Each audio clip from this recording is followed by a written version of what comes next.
ناظرین، وہی ہوا جس کا خدشہ عالمی سیاسی اور دفاعی ماہرین طویل عرصے سے ظاہر کر رہے تھے۔ کیا تہران کے انٹیلیجنس نیٹ ورک کے پیچھے بیجنگ اور ماسکو کا دماغ کام کر رہا ہے؟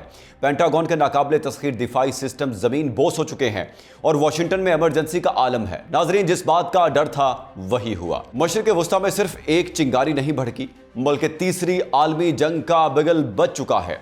پینٹاگون کے اندر افراتفری ہے، امریکی ملٹری بیسز کی اینٹ سے اینٹ بچ چکی ہے اور واشنگٹن اب چیخ چیخ کر روس اور چین پر الزام تراشی کر رہا ہے۔ کیا امریکہ کی سپر پاور کی جارحداری ختم ہو چکی ہے یا پھر واشنگٹن اب پوری دنیا کو جنگ کے جہنم میں دھکیلنے والا ہے؟ کیا امریکہ، ایران، چین اور روس کی باہمی جنگ کا آغاز ہو چکا ہے؟ اس ولاگ میں امریکہ ایران جنگ کا تیزی سے بدلتا منظرنامہ آپ کے ساتھ شیئر کریں گے۔ آپ دیکھ رہے ہیں 92 نیوز ولاگز اور میں ہوں محمد اسحاق۔ مشرق وسطیٰ کی صورتحال اس وقت ایک ایسے بارود کے ڈھیر میں تبدیل ہو چکی ہے جس کی چنگاری صرف ایک خطے تک محدود نہیں رہے گی بلکہ اب پوری دنیا اس کی لپیٹ میں آتی دکھائی دے رہی ہے۔ تازہ ترین معلومات، سفارتی ذرائع اور پینٹاگون کی لیکس کے مطابق اب یہ محض ایران اور امریکہ یا اسرائیل کی باہمی کشیدگی نہیں رہی بلکہ امریکہ اب چین اور روس کو بھی ایران جنگ میں براہ راست یا بالواسطہ گھسیٹنے کی راہ ہموار کر رہا ہے۔ سادہ الفاظ میں کہا جائے تو چین اور روس اب نہ چاہتے ہوئے بھی اس جنگ کے میدان میں کودنے پر مجبور کیے جا رہے ہیں۔ یہ ان کی اپنی خواہش نہیں ہے بلکہ امریکی انتظامیہ اور اس کے اتحاد کی اسٹریٹجک غلطیوں اور شدید بوکھلاہٹ کا نتیجہ ہے جس نے دونوں عالمی طاقتوں کو ایک ایسے موڑ پر لا کھڑا کیا ہے جہاں سے پیچھے ہٹنا اب کسی کے لیے ممکن نہیں رہا۔ امریکی انتظامیہ اور واشنگٹن کے اقتدار کے ایوانوں میں اس وقت شدید افراتفری کا عالم ہے۔ پینٹاگون کے ذرائع اور امریکی میڈیا میں لیک ہونے والی رپورٹ سے یہ بات واضح طور پر سامنے آ رہی ہے کہ واشنگٹن میں پالیسی ساز حیران و پریشان ہیں۔ امریکی میڈیا اور تجزیہ کار، سابق فوجیوں، دفاعی ماہرین اور سیاسی تجزیہ کاروں کا جم غفیر روزانہ آ کر یہ ماننے پر مجبور ہو رہا ہے کہ صورتحال ان کے ہاتھوں سے نکل چکی ہے۔ ناظرین، لیک ہونے والی اطلاعات کے مطابق پینٹاگون نے اس بات کی تصدیق کی ہے کہ پچھلے 48 گھنٹوں کے دوران امریکی ایئر ڈیفنس کی تمام تر جدید ترین ٹیکنالوجی، جدید ترین ریڈارز اور اینٹی میزائل سسٹمز کے باوجود ایران نے انتہائی مہلک اور کامیاب میزائل اور ڈرون حملے کیے ہیں۔ ناظرین، امریکی حکام کے مطابق ایران نے اپنے میزائلوں کے ذریعے امریکی پوزیشنز کو اس انداز میں نشانہ بنایا کہ امریکی دفاعی نظام انہیں پکڑنے میں مکمل طور پر ناکام رہے۔ ان حملوں میں امریکہ کے وہ جدید ترین دفاعی سسٹمز بائی پاس ہو گئے جن پر واشنگٹن کو ناز تھا۔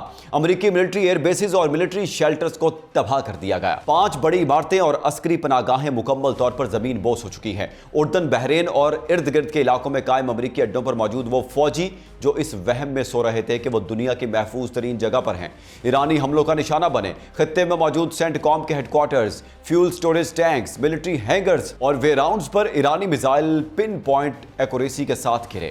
اس تباہی نے امریکی عسکری قیادت کو ہلا کر رکھ دیا ہے۔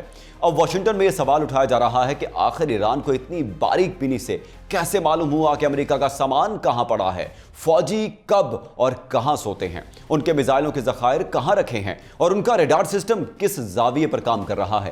پینٹاگون کے سنگین الزامات، کیا بیجنگ اور ماسکو ایران کی مدد کر رہے ہیں؟ ناظرین، امریکی حکام بالخصوص پینٹاگون کے اعلیٰ عہدیداروں اور دفاعی سیکرٹری کا کہنا ہے کہ یہ سب کچھ ایران اکیلے نہیں کر سکتا۔ امریکہ کا ماننا ہے کہ ایران کے پاس تکنیکی اعتبار سے اتنی صلاحیت نہیں ہے کہ وہ امریکی انٹیلیجنس اور سیکیورٹی حصار کو اس حد تک توڑ سکے۔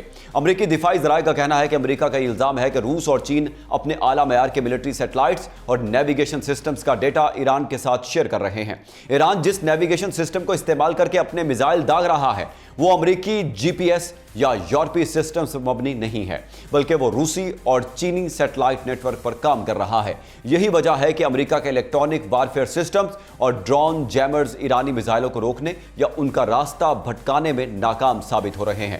امریکی میڈیا کا کہنا ہے کہ سی آئی اے اور دیگر امریکی انٹیلیجنس اداروں کے خفیہ ٹھکانے، ملٹری بیسز پر فوجیوں کی نقل و حرکت اور ہتھیاروں کی موجودگی کا عین وقت پر پتہ لگانا صرف بیجنگ اور ماسکو کے جدید ترین خلائی سیٹلائٹس ہی کے ذریعے ممکن ہے۔ امریکی پینٹاگون کے حکام کا کہنا ہے کہ اس کا مطلب یہ ہرگز نہیں ہے کہ چینی یا روسی سائنسدان خود ایران میں بیٹھ کر میزائل اسمبل کر رہے ہیں یا انہیں بنے بنائے میزائل بھیج رہے ہیں۔ امریکہ نے جس سطح کی سخت اقتصادی اور سمندری ناکہ بندی کر رکھی ہے اس میں ہتھیاروں کی اتنی بڑی کھیپ پہنچانا آسان نہیں ہے۔ اصل کھیل خلائی ٹیکنالوجی، سیٹلائٹ امیجری اور نیویگیشن ڈیٹا کی فراہمی کا ہے، جس نے ایرانی میزائل کو گائیڈڈ میزائلوں میں بدل دیا ہے۔ ناظرین، دوسری جانب ایران نے امریکی دعووں اور الزامات کو سختی سے مسترد کر دیا ہے۔ تہران کی قیادت اور عسکری کمانڈروں اور پارلیمنٹیرینز کا کہنا ہے کہ امریکہ اور اس کے مغربی اتحادی ہمیشہ سے نسل پرستانہ اور متکبرانہ سوچ کا شکار رہے ہیں۔ وہ یہ ماننے کو تیار ہی نہیں ہے کہ کوئی غیر مغربی یا اسلامی ملک اپنے بلبوتے پر اتنی اعلیٰ اور جدید ٹیکنالوجی تیار کر سکتا ہے۔ ایران کے حکام نے اپنے پیغامات میں مندرجہ ذیل اہم نکات پیش کیے ہیں۔ ایران کا کہنا ہے کہ ہماری سائنسی اور انجینئرنگ تاریخ ہزاروں سال پرانی ہے۔ ہمارے پاس دنیا کے بہترین اور ذہین ترین انجینئرز اور سائنسدان موجود ہیں، جنہوں نے نامساعد حالات اور دہائیوں پر محیط پابندیوں کے باوجود اپنی صلاحیتوں کا لوہا منوایا ہے۔ جنگ شروع ہونے سے پہلے ایرانی جرنیلوں اور سیاسی قیادت نے واضح کر دیا تھا کہ اگر امریکہ یا اسرائیل نے ان کے خلاف کوئی حماقت کی تو انہیں ایسے شدید سرپرائز ملیں گے جو تاریخ میں انہوں نے پہلے کبھی نہیں دیکھے ہوں گے۔ ایران کے مطابق ماضی میں امریکہ اور اس کے اتحادیوں کے خلاف وہ جو ڈرونز اور میزائل استعمال کر رہے تھے وہ ان کی پرانی یا درمیانے درجے کی ٹیکنالوجی پر مبنی تھے۔ اب جب انہوں نے اپنی اصل اور جدید ترین ٹیکنالوجی کا استعمال شروع کیا ہے تو امریکہ اور اس کے ادارے چیخ اٹھے ہیں اور اپنی ناکامی کا ملبہ روس اور چین پر ڈالنے کی کوشش کر رہے ہیں۔ ایران کا موقف بالکل واضح ہے۔ جب تم ہم پر حملے کر رہے تھے اور ہمارے اثاثوں کو نقصان پہنچا رہے تھے تب تم جشن منا رہے تھے، لیکن اب جب تمہیں اپنی ہی زبان میں جواب مل رہا ہے تو تم رونے دھونے پر اتر آئے ہو۔ ناظرین، اس فوجی کشیدگی کے معاشی اثرات پورے کرۂ ارض پر مرتب ہو رہے ہیں۔ مشرق وسطیٰ میں امریکی تنصیبات اور خطے کی تیل کی رسد پر پڑنے والے اثرات کی وجہ سے عالمی مارکیٹ میں خام تیل کی قیمتیں تمام حدیں پار کر رہی ہیں۔ ایرانی ڈرون اور میزائل حملوں کے نتیجے میں مختلف خطوں میں قائم فیول اسٹوریج ٹینکس اور ریفائنری تنصیبات کو شدید نقصان پہنچا ہے، جس سے توانائی کی عالمی سپلائی چین درہم برہم ہو چکی ہے۔ امریکی انتظامیہ اور صدر ٹرمپ کے بیانات اس معاشی صورتحال کا منہ بولتا ثبوت ہیں۔ ڈونلڈ ٹرمپ کا کہنا ہے کہ ایران نے امریکہ کا جو معاشی اور عسکری نقصان کیا ہے، ہم اس کی بھرپائی ایران کے ان اثاثوں کو منجمد اور ضبط کر کے کریں گے جو عالمی مالیاتی نظام میں موجود ہیں۔ بالکل یہی حکمت عملی امریکہ نے چند سال پہلے روس کے خلاف بھی استعمال کی تھی، جب اس کے اربوں ڈالر کے غیر ملکی ذخائر منجمد کر دیے گئے تھے۔ امریکہ کا یہ جارحانہ اور یک طرفہ رویہ دنیا بھر کے ممالک کے لیے ایک لمحہ فکریہ بن چکا ہے۔ عالمی معاشی ماہرین کا ماننا ہے کہ سوئفٹ سسٹم اور ڈالر کو بطور ہتھیار استعمال کرنے کی وجہ سے دنیا اب امریکی مالیاتی نظام سے پیچھا چھڑانے کی کوشش کر رہی ہے۔ تاہم جب آپ اندھے اعتماد کے ساتھ امریکی مالیاتی نظام کا حصہ بنے رہتے ہیں تو آپ کو دیر یا بدیر ایسی ہی بدحالی کا سامنا کرنا پڑتا ہے۔ مشرق وسطیٰ میں امریکی برتری کا گراف جس تیزی سے نیچے گر رہا ہے، اس نے یورپ کے طاقتور ترین ممالک کو بھی شدید تشویش میں مبتلا کر دیا ہے۔ سفارت خانوں کے انخلاء کی بات کریں تو برطانیہ، جرمنی اور فرانس جیسے ملکوں نے اپنے سفارتکاروں اور سفارتی عملے کو مشرق وسطیٰ کے حساس علاقوں سے فوری نکلنے کی ہدایات جاری کر دی ہیں۔ یورپ کو اندازہ ہو چکا ہے کہ تباہی کا ایک بڑا طوفان آنے والا ہے، جس کا مقابلہ کرنے کی صلاحیت اس وقت امریکہ کے پاس بھی موجود نہیں ہے۔ عالمی بساط پر امریکہ اپنے آپ کو تنہا محسوس کر رہا ہے۔ نیٹو کے بیشتر ممالک اس جنگ میں امریکہ کا کھلم کھلا ساتھ دینے سے گریزاں ہیں۔ وہ دیکھ رہے ہیں کہ امریکہ محض ایک ملک اسرائیل کی پشت پناہی کے لیے پوری دنیا کے امن کو خطرے میں ڈال رہا ہے اور اپنی بربادی کا سامان خود پیدا کر رہا ہے۔ یورپی میڈیا اور تجزیہ کار کھلے عام کہہ رہے ہیں کہ امریکی صدر اور پینٹاگون اس غلط فہمی میں جی رہے ہیں کہ وہ آپریشنز کے ذریعے ایران کے خطرے کو ختم کر دیں گے۔ یہ ایک انتہائی سنگین اور ناممکن تصور ہے۔ روزانہ کی بنیاد پر کیے جانے والے فضائی حملے نہ صرف ناکام ثابت ہو رہے ہیں بلکہ ان سے تیل کی قیمتیں آسمان سے باتیں کر رہی ہیں اور تباہی کے اثرات یورپ کے دہانے تک پہنچ رہے ہیں۔ ناظرین، اس تمام صورتحال کا بغور جائزہ لیا جائے تو یہ بات روزے روشن کی طرح عیاں ہو جاتی ہے کہ دنیا واضح طور پر دو دھڑوں میں تقسیم ہو چکی ہے اور دونوں دھڑوں کے پاس اب پیچھے ہٹنے کا کوئی راستہ موجود نہیں ہے۔ ناظرین، موجودہ عالمی کشیدگی نے دنیا کو واضح طور پر دو دھڑوں میں تقسیم کر دیا ہے۔